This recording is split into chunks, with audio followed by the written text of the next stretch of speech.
Hi, it's Patty Blue Hayes. I'm the creator of the 12-week audio program, You Can Heal Your Heartbreak, and that link is just below this video in the description box. I created that program based on my experience of what I call a near-death divorce, where I was just very shattered and broken at the end of my marriage, really had a very devastating heartbreak, and I picked up these 12 practices along the way of my very bumpy path of healing that I found to be the most helpful. So I created this channel to give you just little bits and pieces of information, because any piece of information that you can get that's helpful to you will go a long way, and you're going to have to search around for a lot of different things. Today I wanted to talk about how to stop thinking about someone. I know that I was obsessively just thinking about my ex. I could not stop thinking about him. And sometimes, even though it's been a number of years, I'll find that that's still an issue for me. And there are a few things that I can do that I wanted to share with you on how to stop thinking about your ex if you're going through a divorce or a breakup.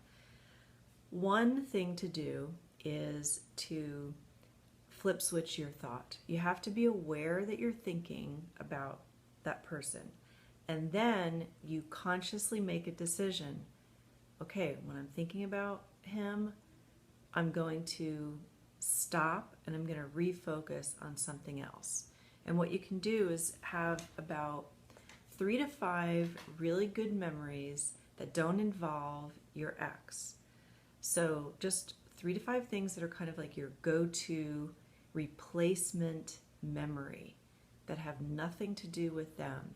It's a little challenging if you've been together for a number of years, but even if you have to go way back to your teenage years or your early childhood, find a few things that are just really good memories.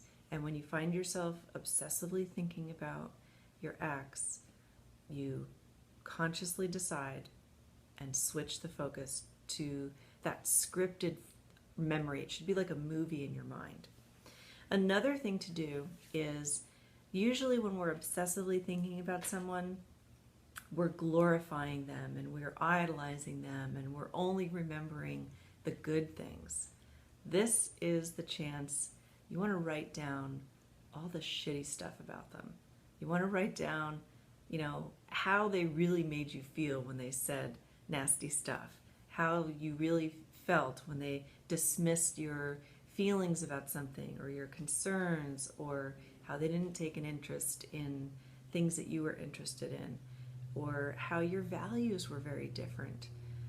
You want to look at the reality of who they were, even if they changed drastically. A lot of times people will change very drastically, but if we look back with a little more observation, it's kind of clear that they were showing signs of this new character that they turned into, and most likely it was not a very nice character.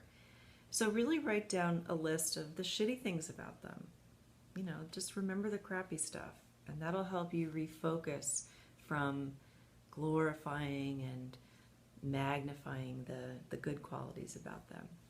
And then the other thing to do is to learn something new, because you can't learn a new skill or task and be obsessively thinking about your ex. It's just not possible. Recently, I was taking a class in learning how to play the steel drum. And let me tell you, you need to focus 100% on reading music, and it's all new to me, and I didn't know where the notes were on the musical pan, the steel pan. So I recommend taking a steel band class if you can. Pick up an instrument, learn how to play an instrument, learn a language, learn how to cook something that requires your brain power and your focus. And trust me, even if you have like half an hour of relief of not thinking about your ex, that's going to feel really good. So those are 3 things to try when you want to stop thinking about your ex.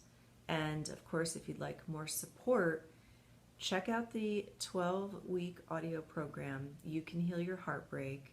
It's easy to follow, and it sets you up on a good path to have good, healthy practices in place so that you don't self-sabotage, that you don't numb out and avoid your feelings and be destructive to yourself. You want to heal in the best way possible.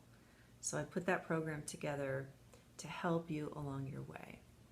And I wish you some peace in this process. Please be patient with yourself. Just remember that the seed does not become a blossom overnight. These things take time, and just be good to yourself along the way.